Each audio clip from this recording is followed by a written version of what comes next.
Olá, meus amigos, que Jesus nos abençoe, fortaleça e ampare neste momento de nossas vidas.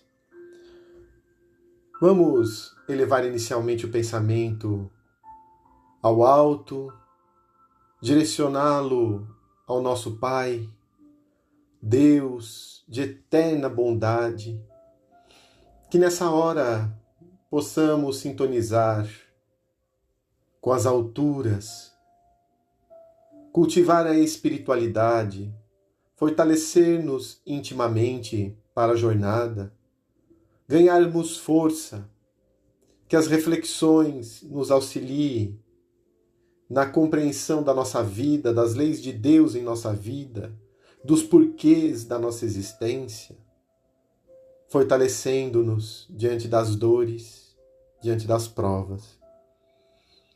Que enquanto aqui estivermos, sejamos também tratados em nossas enfermidades físicas e morais, e que as melhores vibrações envolvam os nossos lares e os nossos entes queridos, aqueles que nos acompanham na jornada. Muito obrigado, Senhor, guarda-nos hoje e sempre. Do livro Vinha de Luz, capítulo 54, título Fariseus. Acautelai-vos primeiramente do fermento dos fariseus. Jesus, Lucas 12, 1. Comentários do benfeitor Emmanuel. Lembrando que o livro é através da mediunidade da psicografia de Chico Xavier. Fariseu ainda é todo homem presunçoso, dogmático, exclusivo, pretenso, privilegiado das forças divinas. O orgulhoso descendente dos doutores de Jerusalém. Ainda vive. Atravessa todas as organizações humanas. Respira em todos os templos terrestres. Acredita-se o herdeiro único da divina bondade. Nada aprecia senão pelo prisma do orgulho pessoal. Traça programas caprichosos e intenta torcer as próprias leis universais, submetendo-as ao ponto de vista que esposou na sua escola ou no seu argumento sectarista. Jamais comparece ante a bênção do Senhor, na condição de alguém que se converteu em instrumento de seus amorosos desígnios, mas como crente orgulhoso, cheio de propósitos individualistas, declarando-se detentor de considerações especiais. Os aprendizes fiéis necessitam acautelar-se contra o levedo de tais enfermos do espírito. Toda a ideia opera fermentações mentais. Certamente que o mestre não determinou a morte dos fariseus, mas recomendou cautela em se tratando da influenciação deles. Exigências farisaicas constituem perigosas moléstias da alma. Urge auxiliar o doente e extinguir a enfermidade.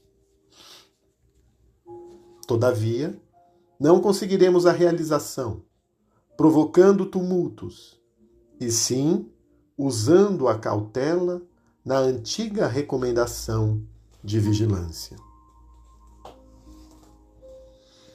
Meus amigos, nos chama a atenção o comentário do nosso benfeitor Emmanuel, sempre atual, sempre profundo, para que reflitamos se essa postura não está presente em nós. Porque o fariseu, que ostentava uma grande santidade exterior na vida, por dentro demonstrava-se profundamente fingido, hipócrita, pregava algo e vivia de uma forma diferente da que pregava, apontava o erro dos outros, era vaidoso, gostava do destaque, gostava de aparentar, mas na sua intimidade o sentimento não era construído. E justamente por viver e alimentar o seu tormento, seja o do poder, do prestígio, do prazer, da posse, ainda encontramos esse fariseu na sociedade atual e não raro em nós mesmos. Jesus nos convida a vigiarmos diante dessa postura e estarmos atentos quando nos deparamos com alguém cuja personalidade é assim. Primeiramente, o que nos cabe é analisar se não somos nós. Cada vez que eu indico o caminho para alguém, eu já trilhei esse caminho. Toda vez que eu aponto um dedo, eu presto atenção nos outros 3 que apontam para mim, e no dedo que aponta para o alto, como que informando que Deus é que sabe a situação. Antes de falar algo, eu sinto aquela pessoa que supostamente está em erro, está em dificuldade, não faz aquilo que eu imaginava que deveria ser feito. Eu me coloco na sua situação, eu uso de indulgência, procurando percebê-la, suas dificuldades, aquilo que desenvolve ou desenvolveu na trajetória de bem, porque às vezes eu estou olhando para o lado negativo e não percebo as coisas positivas da vida, que ela também faz, que ela também entrega, que ela também desenvolve. E muitas coisas que eu critico, tenho que observar se não é por inveja, onde eu quero diminuir o que de importante e valoroso ela faz, para que eu me destaque mais. Se eu identifico possíveis falhas nessa pessoa, no seu proceder, tenho que observar se eu já não fiz, se eu estou isento desse tipo de queda.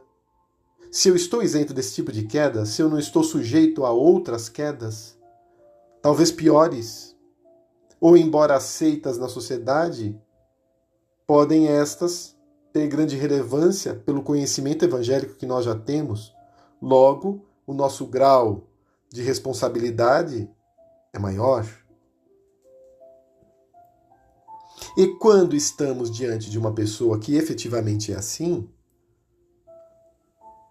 estarmos com cuidado, não entrarmos na sua onda mental, porque elas apontarão dedos para nós, procurarão identificar o nosso ponto frágil e acioná-lo, os nossos pontos vulneráveis, para que nos sintamos fragilizados, para que nos perturbemos. Nós temos que nos recordar que temos a nossa vida e não podemos viver no ritmo da vida do outro, que ao outro cabe, que tem uma outra realidade.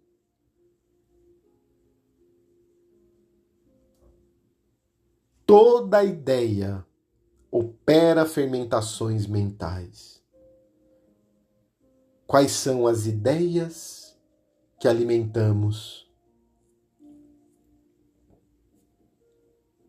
Às vezes surge uma ideia e eu fomento essa ideia, eu alimento ela, eu dou combustível. Se for algo bom, trará frutos positivos para esse, para aquele. Vamos fazer tal evento, vamos auxiliar fulano, vamos procurar desenvolver isso de benemerência, essa obra, essa atitude. Agora, se for algo negativo, ela também pode ganhar corpo.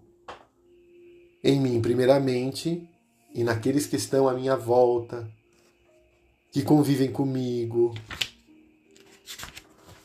Quais são as nossas ideias, né? Valorizemos as positivas. Analisemos se tem um sentido aquilo que nos propõe. Porque Jesus nos recomendou que tivéssemos cautela diante da influenciação dos fariseus. Então, de ideias que nos surjam vindo deles ou a partir de nós, alimentadas por eles ou não, ideia. Vamos tomar cuidado com esse sentido, porque esse tipo de exigência pode trazer moléstias para a alma, que mais tarde refletirão no nosso corpo físico, no nosso emocional, no nosso espiritual. Viver numa impostura é não ter a base sobre a pedra, sobre a rocha. Alimentar aquilo que não nutre o espírito vai nos tornar fracos ao longo do tempo. Então vigiemos os nossos passos, aquilo que vai no nosso íntimo, aquilo que sentimos, lembrando se esse sentimento é o do homem de bem, se esse sentimento é chancelado pelo Cristo, se essa vibração é saudável ou não.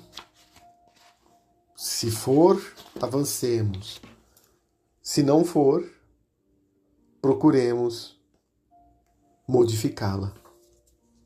E assim, meus queridos amigos, elevemos o pensamento ao nobre irmão Jesus, divino Mestre, que Ele nos envolva com suas vibrações de luz, que nos traga a saúde do corpo, da mente e do espírito, que todo o nosso ser esteja abastecido, que a nossa água esteja iluminada, que nela seja depositado os recursos que mais precisamos para o nosso bem-estar.